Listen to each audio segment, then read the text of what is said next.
Salam sigap dan shalom. Renungan kita pada hari ini, Senin 9 Agustus 2021, berjudul Anak-anak Allah oleh darah Kristus.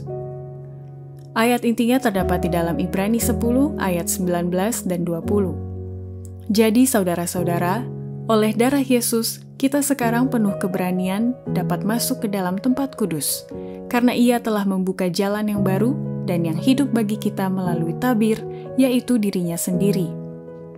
Pena Inspirasi menuliskan yang dimaksud dengan judul renungan kita pagi ini, Anak-anak Allah oleh darah Kristus, sebagai petunjuk bagi kita untuk bermegah dalam salib Yesus untuk menghadapi hari esok dengan berani adalah sebagai berikut.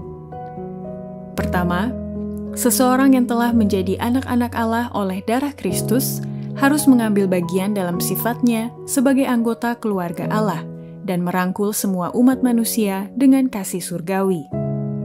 Anak-anak Allah adalah orang-orang yang mengambil bagian dalam sifatnya, bukanlah pangkat duniawi atau kelahiran atau kebangsaan atau hak-hak yang berhubungan dengan agama yang membuktikan bahwa kita adalah anggota-anggota keluarga Allah. Itu adalah kasih yang merangkul semua umat manusia.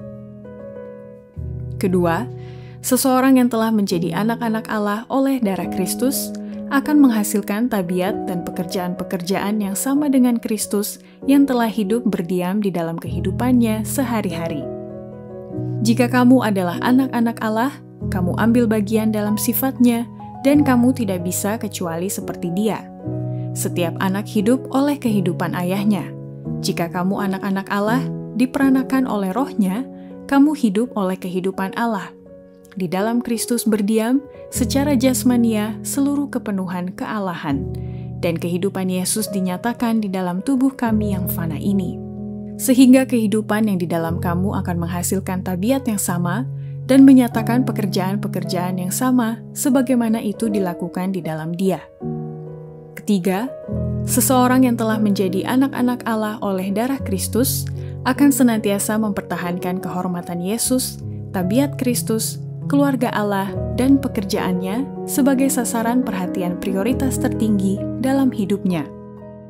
Sebagai anak Allah, engkau akan mempertahankan kehormatannya, tabiatnya, keluarganya, pekerjaannya, sebagai sasaran perhatianmu yang tertinggi. Mengakui dan menghormati hubunganmu kepada bapamu dan kepada setiap anggota keluarganya akan menjadi kegembiraanmu. Engkau akan bergembira untuk melakukan pekerjaan apa saja, betapapun rendahnya, yang akan cenderung kepada kemuliaannya atau kepada kesejahteraan keluargamu. Keempat, seseorang yang telah menjadi anak-anak Allah oleh darah Kristus akan memelihara pemberian yang sangat berharga itu melalui pengorbanan darah penebus yang mahal itu dengan selalu berpegang pada janji-janjinya. Pemberian-pemberian dari Dia yang mempunyai segala kuasa di surga dan dunia disimpan untuk anak-anak Allah. Pemberian-pemberian yang sangat berharga datang kepada kita melalui pengorbanan darah penebus yang mahal. Pemberian-pemberian yang memuaskan idaman hati yang paling dalam, pemberian-pemberian yang tahan selama-lamanya, akan diterima dan dinikmati oleh semua orang yang akan datang kepada Allah sebagai anak-anak kecil. Terimalah janji-janji Allah sebagai milikmu. Akuilah itu di hadapannya sebagai kata-katanya sendiri, dan engkau akan menerima sukacita yang sempurna. Demikianlah renungan kita pada hari ini. Kiranya Tuhan memberkati kita semua.